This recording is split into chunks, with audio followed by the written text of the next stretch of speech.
तो आम समाज के लोगों से और संतों से मेरी प्रार्थना है, ये मनुष्य जन्म बार बार नहीं मिलता है। परमात्मा कहते हैं मानव जन्म दुर्लभ है, ये मिले ना बारंबार। जैसे पेड़ से पत्ता टूट जाए वापस नहीं लगता डार। 184 योनियों से भिन्न परमपिता परमेश्वर ने हमें यह मनुष्य जन्म दिया, स्त्री या पुरुष का। और ये केवल तत्वदर्शी संत को समझकर पहचान करके, और पहचान होगी उनके सत्संग सुनने से, उनके विचार सुनने से, उनके भक्तों के गाली वाले वीडियो सुनकर निंदा करने से नहीं। और उनकी शरण में आकर भक्ति करो, शास्त्रों के अनुसार भक्ति है।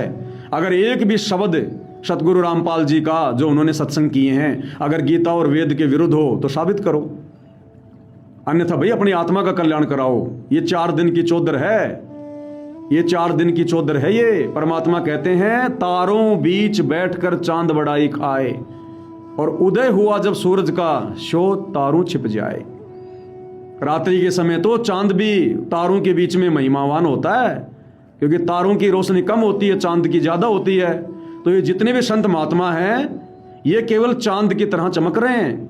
लेकिन अब भाई सूरज उदय हो चुका है, सतगुरु रामपाल जी कबीर भगवान धरती पर प्रकट हो चुका है, इनके तत्व ज्ञान का प्रकाश फैल रहा है।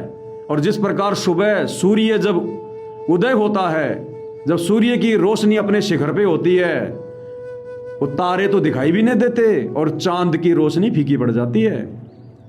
तो आप जितने भी साधु संत महात्मा हैं अभी सूर्य के सामने, इनके तत्व ज्ञान के सामने आने वाले कुछ ही वर्षों में आप लोगों की झूठी महिमा, आप लोगों की ये रोशनी, ये सब फीकी पड़ने वाली है। दुनिया पढ़ी लिखी है, शिक्षित है, आप लोगों को भी अच्छे से पता होगा। आप लोगों ने जो ज्ञान समाज को दे रखा है वो टोटल गीता के विरुद्ध है। आपने जो मंत्र दुनिया को दिए हैं वो गीता के विरुद्ध, वेदों के विरुद्ध। आपकी मर्यादा वेदों विरुद्ध, भक्ति विरुद्ध। आपके मार्ग से किसी का भला नहीं हो सकता, आपके बताई गई भक्ति से किसी का रोग ठीक नहीं हो सकता, क्योंकि आप खुद रोग से पीड़ित हो। खुद विचार करो, आप बहुत बड़े पाप के भागी बन रहे हो। आप वर्तमान में जो संत पदवी पे हो, ये आपके पूर्व जन्मों की भक्ति का प्रताप है। और ये पूर्व जन्म में भक्ति भी आपने इसी कबीर भगवान की होती है। काल की भक्ति से नहीं बनता कोई संत। यहाँ इसी कबीर भगवान की भक्ति से अपनी बैटरी चार्ज करके हम संत बनते हैं, महात्मा बनते हैं, राजा बनते हैं। और काल ने आज इसी संत के विरुद्ध खड़ा करके तुम्हारे कर्म फुड़वाने का काम जो है किया हुआ है। तो ये कोई पूर्व जन्म की तुम्हारी बैटरी चार्ज है, ये काल तुम्हारी बैटरी डिस्चार्ज करवा रहा है। और कब ये गुब्बारा फूट जाएगा पता भी नहीं चलेगा। ना ये फॉलोवर काम आएंगे, ना ये भगत काम आएंगे, ना ये झूठी महिमा काम आएगी। अब आप प्रेमानंद जी के लाखों और करोड़ों की संख्या में फॉलोवर हैं, लेकिन आपको शरीर में जो पीड़ा होती है डायलिसिस करवाते समय, आपको जो रोग है किडनी का, और जब आप डायलिसिस करवाने के लिए जाते हो आपको कितनी पीड़ा का सामना करना पड़ता है। क्या आपके भगत आपकी पीड़ा बंटवा रहे हैं? क्या ये आपकी महिमा आपकी पीड़ा को जो है ये कम करवा रही है? नहीं, अपने शरीर का रोग आपने स्वयं ही भोगना पड़ता है। अपने शरीर का कष्ट जीव ने खुद ही भोगना पड़ता है। तो जब आज संत पदवी पर होकर आप इतने पीड़ित हैं, तो सोचिए आज आप अपनी बैटरी को गुरु बनकर, क्योंकि आप गुरु के अधिकारी नहीं हैं, गुरु केवल पूर्ण परमात्मा ही बन सकता है, क्योंकि पूर्ण परमात्मा पे कोई भार नहीं चढ़ता, उनके ऊपर जो है कोई कर्म लागू नहीं होता। भाई जिस प्रकार ये एक जो सरकारी जो महकमा होता है, वो सरकारी महकमा हजारों लोगों को नौकरी दे सकता है, लेकिन एक व्यक्ति किसी को नौकरी नहीं दे सकता। तो पूर्ण परमात्मा ही सतगुरु बनकर दुनिया के पाप कर्मों को कम कर सकते हैं, भाग्य में लिखे उन कष्टों को मिटा सकते हैं, क्योंकि पूर्ण परमात्मा के ऊपर कोई कर्म लागू नहीं होता, कोई पाप कर्म उनके ऊपर नहीं चढ़ता। प्रेमानंद जी और जितने भी संत महात्मा देश विदेश में हैं, ये सब जीव हैं, मां के गर्भ से जन्म लेकर आए हैं, सब जीव श्रेणी में हैं। और जीव यदि सतगुरु बनकर, गुरु बनकर, यदि उनको अपना शिष्य बनाकर और उनके रोग दूर करने की गारंटी देता है, तो वो भाई बहुत बड़ा पाप का भागी बनता है। क्योंकि गुरु बनने का मतलब है उस शिष्य के सारे पाप कर्मों को अपने सिर पर लेना, अपने सिर पर लेना। तो प्रेमानंद जी आप वर्तमान में ही कितने दुखी हो, कितने परेशान हो, आपकी बैटरी लगातार डिस्चार्ज हो रही है, सत भक्ति आपके पास है नहीं, यानी आगे आप अपनी बैटरी चार्ज नहीं कर रहे क्योंकि आपके पास में सत भक्ति वाला चार्जर नहीं है। तो नेक्स्ट आपका जो जन्म होगा, क्योंकि आप अपने कितने कर्म बिगाड़ चुके हो, अनअधिकारी होकर, गुरु बनकर, लाखों और करोड़ों शिष्य बनाकर, उनका पाप अपने सिर पर लेकर, आप अगले जन्म में किस योनि में जाओगे, और जब आप मनुष्य योनि में संत पदवी पर रहकर इतने दुखी हो तो अन्य योनियों में फिर आपकी क्या दुर्दशा होगी। ये विचारणीय विषय है, आपने बैठकर चिंतन करना चाहिए। आप मनुष्य हैं, मनुष्य को परमात्मा ने विशेष बुद्धि दी है, सोचने समझने की, तर्क वितर्क करने की, चिंतन मनन करने की। आज मौका है। सतगुरु रामपाल जी खुद पूर्ण परमात्मा है, मेरे कहने से नहीं साबित होंगे। इनके सत्संग सुनो, इनके प्रवचन सुनो। आप प्रेमानंद के बारे में भी तो लोगों ने उसी समय जाना जब उन्होंने आपके प्रवचन सुने। तो आप प्रेमानंद जी सतगुरु रामपाल जी के सत्संग सुने बिना उनको कैसे जान सकते हो। और ये भार जो आपने चढ़ा लिया है पहाड़ जैसा, शिष्य बना बना के, अगले जन्म में क्या होता पता है?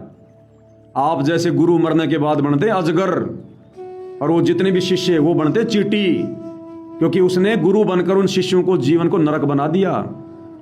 ये उपदेश यहां आपके दुनिया को अच्छे लग रहे होंगे, आपकी मीठी मीठी बातें, क्योंकि दुनिया ना शास्त्र पढ़ती है, ना गीता पढ़ती है, ना वेद पढ़ती है। आप लोगों ने जो बता दिया उस पर लोग विश्वास कर लेते हैं कि गुरुजी जो कह रहे हैं बिल्कुल सही है, और अंधे होके लग जाते हैं, क्योंकि श्रद्धालु तो बेचारा भोला होता है। अब बच्चे को क्या पता 2 और 2 4 होते हैं, 6 होता है। जैसा टीचर पढ़ाएगा बच्चा तो उसी पे यकीन कर लेगा। तो आपकी शास्त्र विरुद्ध बातों को दुनिया ने ग्रहण करके अपने जीवन को नरक बना लिया है, नरक की ओर बढ़ रहे हैं। अब मरने के बाद ना तो आपका मोक्ष, ना आपके चेलों का मोक्ष। फिर वो चेले आपसे अपना बदला लेंगे, आपसे अपना बदला लेंगे। आप बनोगे अजगर और वो बनेंगे चींटियां, और आपको नोच नोच के खाएंगे, नोच नोच के। हाथ जोड़ के प्रार्थना कर सकता हूं, हालांकि मुझ जैसे 2 कोटि के जीव की बात कौन मानेगा, लेकिन हो सकता है किसी की समझ में आ जाए, अपनी आत्मा का कल्याण करवा ले भाई। तो प्रेमानंद जी सतगुरु रामपाल जी के सत्संग सुनो। आप ये ना देखो कि ये तो मेरे जैसा इंसान है, ये जबरदस्ती का रोगी इन अंध भक्तों ने बरवाला कांड में इनको बनाकर पेश किया था। ये शब्द स्वरूपी राम है। अगर भगवान धरती पर आएगा तो कोई हाथी बन के थोड़ी आएगा, ये तो आप भी मानते हो। अरे भगवान धरती पर आएगा तो किस लिए आएगा? हम इंसानों को ज्ञान देने के लिए आएगा, हमसे भक्ति करवाने आएगा। तो भगवान हमें ज्ञान देने के लिए हाथी बन के थोड़ी आएगा, हमारे जैसा इंसान बन के आएगा। आपके आदि शंकराचार्य जी ने क्या बोला? गुरुर ब्रह्मा गुरुर विष्णु गुरुर देव महेश्वर है, गुरुर साक्षात पार ब्रह्म तस्मै श्री गुरुवे नमः। गुरु ही साक्षात पूर्ण ब्रह्म है। तो गुरु कौन होता है? इंसानित होता है गुरु, यानी गुरु इंसान रूप में तो आएगा। आप लोग कहते हो कि इंसान भगवान नहीं हो सकता, और आदि शंकराचार्य जी कह रहे गुरुर साक्षात पार ब्रह्म, कि गुरु ही साक्षात पूर्ण ब्रह्म होता है। तो गुरु कौन होता है? गुरु की भूमिका कौन करता है? इंसान करता है या फिर हाथी करता है? तो एक इंसान, आप और हमारे जैसा इंसान, मुझ पवन दास जैसा इंसान, आप प्रेमानंद जैसा इंसान भगवान नहीं हो सकता। एक इंसान भगवान नहीं हो सकता, लेकिन वो भगवान खुद यदि इंसान बनकर आ जाए तो वो तो भगवान होता है। वो इंसान रूप में भगवान की भूमिका करता है। तो भैया साक्षात परमात्मा धरती पर हैं।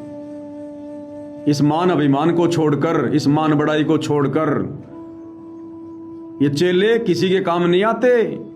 इन चेलों ने करोथा कांड करवा के संत रामपाल जी को जेल भिजवाया था। इन चेलों ने बरवाला कांड करवा के संत रामपाल जी को जेल भिजवाया था। जब पूर्ण संत के चेले किसी काम के नहीं, तो आप तो संत की श्रेणी में भी नहीं हो, खाली संत का चोला पहन रखा आपने।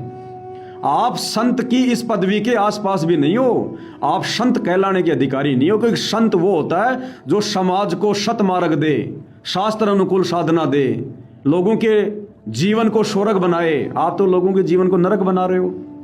मनुष्य जन्म मिला भक्ति करने के लिए, भगवान पाने के लिए। भगवान पाने का रास्ता है गीता जी में। गीता अध्याय 15 श्लोक नंबर 104 तत्वदर्शी संत की पहचान बताई है, जो संसार रूपी उल्टे लटके हुए वृक्ष के सभी विभागों को वेद विद साबित कर दे। क्या आपने किया? क्या आप गीता अध्याय 15 श्लोक 1 से 4 के अनुसार वो तत्वदर्शी संत हैं? आप नहीं है। आपको तो पता भी नहीं उल्टा लटका हुआ संसार रूपी वृक्ष क्या है। व्याख्या आप क्या करोगे? गीता अध्याय 4 श्लोक 34 में जो तत्वदर्शी संत है, क्या आप वो तत्वदर्शी संत हो? क्या आपको तत्व ज्ञान है? क्या आपको गीता के अनुसार भक्ति का पता है? गीता जी और चारों वेदों में गीता अध्याय 8 श्लोक 13 ओम इति एक अक्षर, ब्रह्म व्यवहारण माम अनुशमरण ये परियाति तजम देहम सयाति परमाम गतम। चारों वेदों में और गीता जी में केवल एक ओम मंत्र जाप करने का आदेश है, और आप क्या दे रहे हो? राधे राधे श्याम मिला दे। कहाँ है ये मंत्र? ये है मनमुखी भक्ति, जो गीता अध्याय 16 श्लोक नंबर 23 में कहा है कि शास्त्र विधि को त्याग कर जो मनमाना आचरण करता है उसकी ना गति होती है, ना मुक्ति होती है, ना कोई सिद्धि प्राप्त होती है। और इसी कारण से आप जी की ये दुर्दशा हो रही है। आप अपना रोग भी ठीक नहीं कर पा रहे। आपके भगत वो बेचारे किस उम्मीद पर बैठे हैं कि प्रेमानंद जी हमारे जो है दुखों को दूर करेंगे। अगर किसी के दुख दूर हो रहे हैं आपकी शरण में आने के बाद, तो आपके माध्यम से नहीं हो रहे। अगर आपके माध्यम से होते तो पहले आपके होते। जिस प्रकार आपकी पूर्व जन्म की बैटरी चल रही है, उसी प्रकार से उन भक्तों की भी पूर्व जन्म की बैटरी चल रही है। और वो बेचारे सोच ये रहे कि प्रेमानंद की शरण में इसलिए हमारा भला हो रहा है। आपके कितने भक्तों की दुर्गति हो रही है आपको पता है? रोड एक्सीडेंट में कितने भक्त मर रहे हैं, तड़प तड़प के मर रहे हैं, बीमारियों में मर रहे हैं। अगर होती तो सबकी होती ना फिर। तो आप जी से प्रार्थना है, विनती है, इससे ज्यादा हम कुछ नहीं कर सकते। अन्यथा ये मनुष्य जन्म अगर एक बार हाथ से छूट गया, सीधा लग 84 योनि। ये परमात्मा का विधान है। एक हरि की भक्ति बिन राजा गधा हो। जो देश का राजा होता है ना, जैसे वर्तमान में कहते हैं उसको प्रधानमंत्री, अगर किसी स्टेट का है तो उसको कहते हैं मुख्यमंत्री। यानी जो मंत्री पद पे है वो अपने अपने क्षेत्र का राजा है। सरपंच भी एक गांव का राजा है। उसके ऊपर ये विधान लागू है, एक हरि की भक्ति बिन राजा गधा होए, माटी लदे कुमार की घास न डाले कोई। तो देश का राजा तो कोई संत नहीं है, वो तो किसी का जीवन जो है वो नरक में नहीं डाल रहा, वो भी गधा बनता है। आप प्रेमानंद तो संत पदवी पर बैठे हो परमात्मा के विधान के विरुद्ध। आप तो लाखों लोगों के जीवन को नरक में डाल रहे हो शास्त्र विरुद्ध साधना देकर। आप किस योनि में जाओगे प्रेमानंद जी? विचार कर लेना कभी बैठकर। इस महिमा को साइड में रख के ये आंखों के ऊपर काल ने ये पर्दा डाल रखा आपके झूठी महिमा का, फॉलोवर का।